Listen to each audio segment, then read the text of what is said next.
Production support for the weekly special is provided by IU School of Public Health Bloomington, addressing public health needs by preventing disease, promoting health, and improving quality of life across the state and around the world through research, teaching, and community engagement.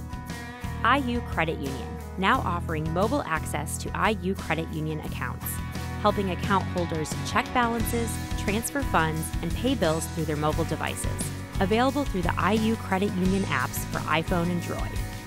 The Al Cobain Recognition Endowment Fund, established by friends and family of Al Cobain to support jazz initiatives on WTIU and WFIU. And WTIU members, thank you. Tonight, travel to the banks of the Ohio as we discover unique history and craftsmanship. Watch the Old West come alive at Madison's Saddletree Factory Museum. Discover the art of acoustic guitar making with O.C. Bear. And welcome one of Indiana's best finger-picking guitarists, Kade Puckett. Plus, Thee Tsunamis join us in the studio for some summertime jams. It's going to be an exciting show, so stay tuned for a new weekly special.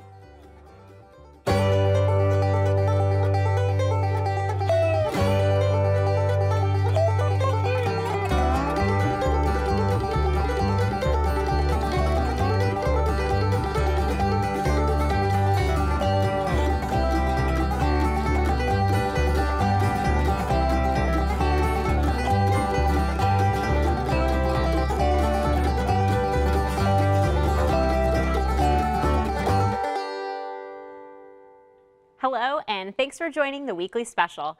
We have a great show about unexpected history, and in Indiana, that history began along the riverbanks.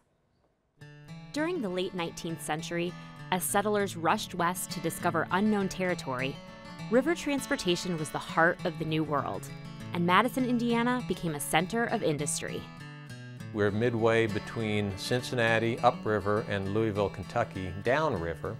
And both of those cities had large saddle-making industries, and they needed saddle trees, which are the bones or the frame that a saddle maker attaches the leather to complete the saddle. There were 12 or 13 saddle tree factories in Madison, and they were producing upwards of 150,000 saddle trees per year and shipping them, as far as we know, worldwide. Madison attracted residents from far and wide, including German immigrant Ben Schrader.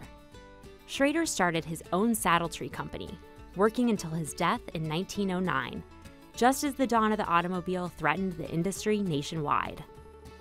Adapting to change was really critical for the Schraders in keeping this business going.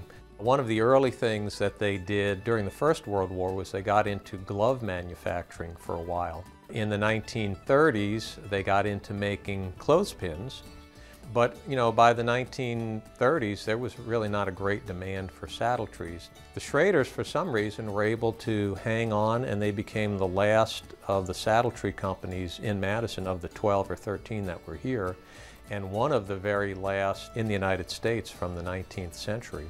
Between 1878, when the company began, and 1972, after the last of Schrader's sons passed away, the business produced between 300,000 and 500,000 saddle trees in over 250 styles.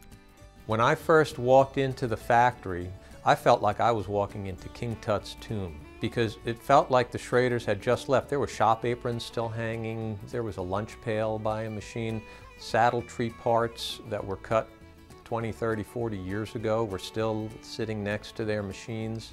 The original sawdust was on the floor. It was so significant that the National Park Service sent its Historic American Engineering Record emergency team here in the 1970s to document the site, because they weren't sure if there were any saddle tree making factories like this left in the United States. So they wanted to at least take some photos and do some drawings of it and do some recordation in case it should disappear. With no remaining relatives, the estate gifted the factory to historic Madison in an effort to conserve the business's legacy. The organization did just that, treating the entire factory like an archaeological dig, gridding each square foot and tirelessly cataloging each item down to the sawdust on the floor. They sifted through not just the Schrader history, but industrial history overall. they worked to save much more than just the buildings. The Schraders left such a rich site behind. They left parts and pieces in various stages of production.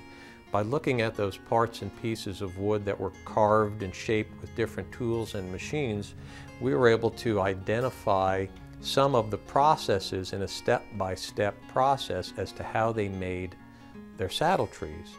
And so over the course of a couple years, we were able to actually make a saddle tree, one saddle tree. Ben Schrader would have fired us because we weren't producing 3 saddle trees per worker per day, which was their kind of production rate. Again, the idea was not only to preserve the buildings, but to try to, in some way, shape, or form, understand and preserve some of the manufacturing processes. Those are the sorts of things that disappear over time, and this is the only site in the nation where we are able to preserve the craft of the American saddle tree maker. Usually when you go to a museum or a historic site, it's the history of the rich and famous. The Schraders were neither rich nor famous. They were middle-class business people with a small factory out in their backyard. So it's something that most Americans can relate to. People walk in here all the time and say, "Oh, this reminds me of Grandpa's barn, his woodwork shop." And all of a sudden, they are making the connection from something in their lives that was meaningful to something that they're seeing here today. We don't have history books. That stuff is kind of boring. But these places just bring history to life, and you just feel like you can almost reach out and touch those people that worked here. And so that's one of the things that makes this place so unique and important.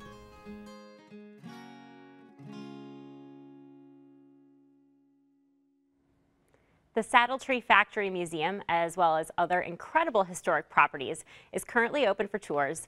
Visit historicmadisoninc.com for more information. Well, just as the craftsmen of the 1860s used Madison's incredible local hardwoods, the craftsmen of today are still putting Indiana on the map for their woodworking artistry. Most of the guys my age in their 50s, 60s, 70s say, "Oh, I started guitar to attract girls." That wasn't my focus. I just like to make music. My parents got me a little, cheap guitar, and I tried to play it for a couple of years. And then high school, Brenda and I kind of just sat around and learned songs, so kind of progressed from there. I had a custom guitar built for me in Tennessee. That guitar went in a case, in the closet, under the bed, the typical thing where, life happens, and, oh, I need to get my guitar out, 20 years later. It's kind of warped because you have to take tension off strings if you store a guitar for a long period of time. So I started thinking, maybe I could fix it. Then I saw a magazine, and they were talking about luthiers and luthier supply houses that had woods where you could build your own guitar. And I thought, maybe I could build one just like this.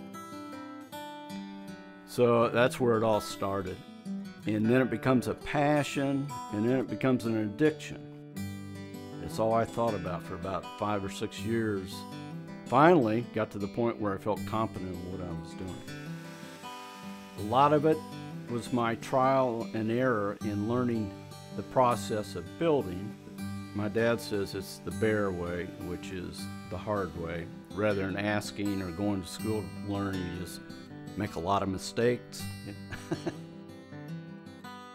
They're all based on old Gibson, Guild, Martin, Epiphone, all the old guitars that I liked.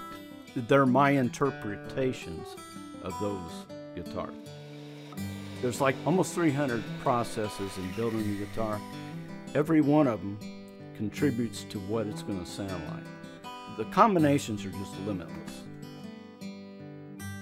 Now, after about 110 guitars, I've gotten to the point last 3 or 4 years, I kind of know by working with that wood for up to 3 months, I know what it's going to sound like. it's coming out like I want it. Now back 12, 13 years ago, it just blew me away when string it up and you strum it, and gosh, you know, or ooh, you know. But it, you know, that's just part of the process. After building so much that you kind of know what's going to happen. Every individual who builds has their own different process of building. It's not like in a factory, it's not a linear process. It's kind of like what I like to do at that moment. It's just two different businesses almost.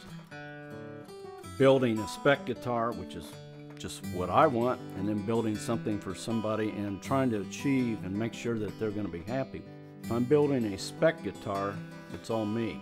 A lot of people come to me for a custom guitar and they have in mind what they've seen in a picture, or they've seen somebody else on stage playing, and it may be totally different than what they really want. And sometimes you've got to convince them that what they want is not what they really need. When you've gone through this whole process of 3 months of trying to create an instrument, when you have finally strung it up and you think it sounds good, then when you put it in the hands of a competent professional musician and you sit in front of them and listen, and it comes out the way you wanted, and the person says, "This is great," that's it. That is what it's all about. To see the latest guitars from Clint's workshop, or to learn how you could purchase a custom guitar yourself, visit ocbearguitars.com. Well, after seeing how Clint's incredible guitars are built, we just had to hear them played, and so we're honored to have Kade Puckett in the studio. Kade was the 2013 National Fingerstyle Guitar Champion. Welcome, Kade. Thank you. When you're going to play for us in just a moment, but first, tell us how you came across this beautiful guitar. Well, I won it at the You won it? 2013 Fingerstyle contest in Brown County. Wow, and tell us a little bit about what makes this particular guitar so special. Well, they're all very special. They're all very unique. I mean, they're all one of a kind. And I mean, I use this in the studio or the radio or the TV like this, you know, because of the sound of it. And it's just this combination of the wood that he uses. And It's a gorgeous color. yeah, it's an amber burst, he calls it. Yeah, it's really pretty. But one specific thing about these guitars, and it's what I look for in guitars, is that when you play it, that the vibration will come through your belly and into your body. You can feel it. Yeah. And there's a lot of guitars I pick up, I mean really expensive guitars, and they just feel dead. I mean just like a, you know, just a board. And these they seem more alive. Yeah. More. So you think that makes you a better player? Yeah, it does in the moment, I think for me, yeah. Do you play this guitar exclusively? No, actually I use this guitar, like I said, for radio and recordings. I recorded my last album on it because of the beautiful sound of it. And I'm kind of a littler guy, and this is a bigger body that I'm used to. So I have a cheaper guitar that I tend to get wild on stage. Well, So I don't want to hurt this one really. So I play the cheap one, and you know, I'm used to jumping around and twisting around it. And this, you know, this one's a little tougher just for the body wise. Well, but, we want to hear this one. Can you play something yeah, for us? I'll play one of the tunes I won with. It was actually the last tune I played. And actually, I played it to trick the judges because you want to play something they know. Okay. So they can kind of have an idea how to judge you, you know, how to score you. That summer, I'd learned a bunch of bossa nova music, and when I learn new music, I accidentally write something new, and this was one of the songs I picked because it sounds like an older bossa nova tune. So it tricked the judges. They thought they'd heard it before, and they judged me really well on it. Well, But we can't wait to hear it. It's called the Green Nova. All right. So here we go.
was just beautiful. Thank you. I can see why this was such a well-deserved prize. Yeah, and I love to play it too. Sitting down. Yeah.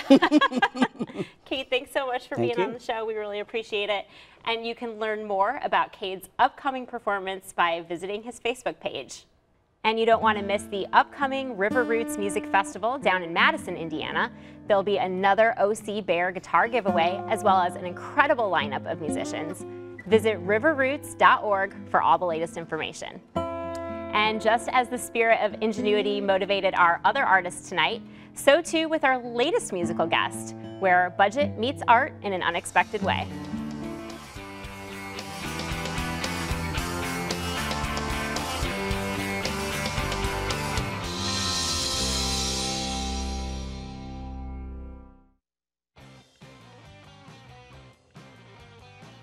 We were just started as a party band. A friend of ours asked us to play a party, and so I said I'd do it. I committed to it, and realized after I said yes that I had to write a bunch of songs because I didn't have any.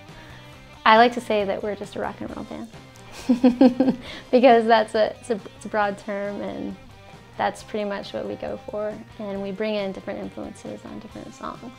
50s rockabilly, 60s garage rock, 70s punk, 90s riot girl, all a blend of those. But maybe garage rock because the fidelity is a little bit lower. Everything is recorded live to tape, so it's got a little bit more of a raucous 60s kind of sound, I guess. The label that we're on is a tape label, and so we started recording with them, and every year we've gone through the same process of setting up and recording live to tape. The advantages of that are that it does have a warmer sound. The fidelity is higher. In that sense, it's got more of a vintage sound. Cassette has increased in popularity in the last few years. I feel like it might have something to do with the fact that digital music is so prevalent and people are really looking for something that's concrete and something to hold on to, something that will last. So that's what I think. I like cassettes because they're durable and small, and I just think they're fun to listen to. I don't know. It's fun to have an artifact of your music, and I think for all of us that being a band is not just about playing music, but it's also a creative outlet in other senses. So it's really fun putting the album together and working on the packaging and designing posters for shows. And we like the idea of making music accessible and as cheaply as possible. We don't think it takes thousands of dollars to make a record. So, and in the same way, that's how a lot of the movie culture, the B part of it stands for budget. And a lot of those movies were made on a cheap budget for younger audiences. I don't think we're surf, but we do have flourishes of surf guitar and 50s rock and roll. And a lot of those movies came out around that time. So there is a soundtrack element to it. I think people who are into our music appreciate that we kind of draw from different time periods and different genres and find that interesting.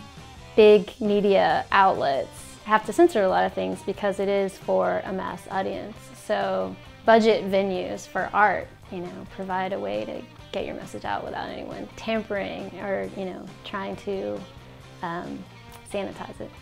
We're not doing it for fame or popularity. We just like to have fun, and it's, I think our goals are just to keep having fun. To keep having fun doing it. And now, Thee Tsunamis.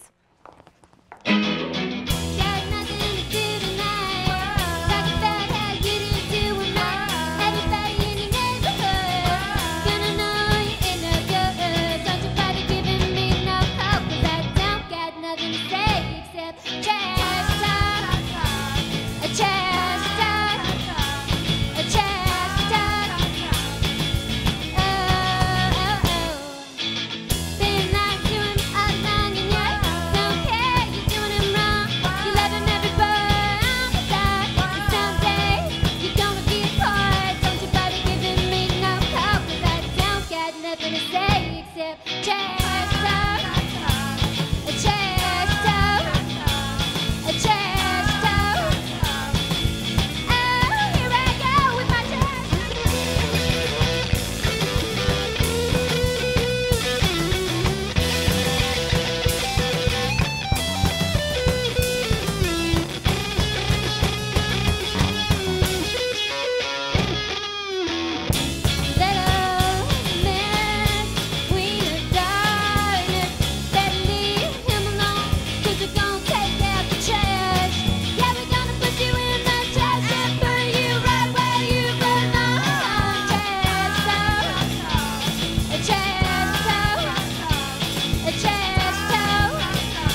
are so much fun. That was great.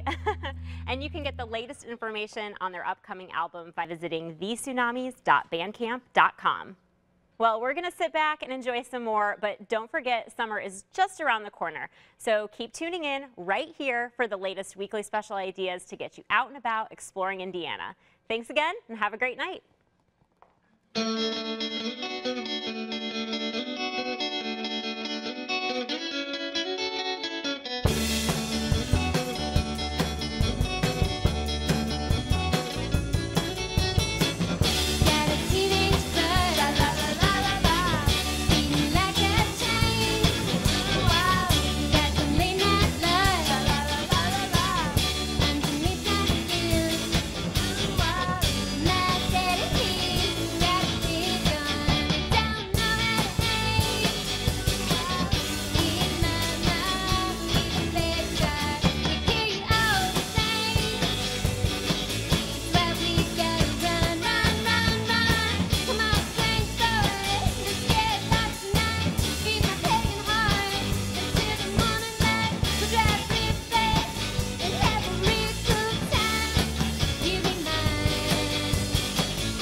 Production support for the weekly special is provided by IU School of Public Health Bloomington, addressing public health needs by preventing disease, promoting health, and improving quality of life across the state and around the world through research, teaching, and community engagement.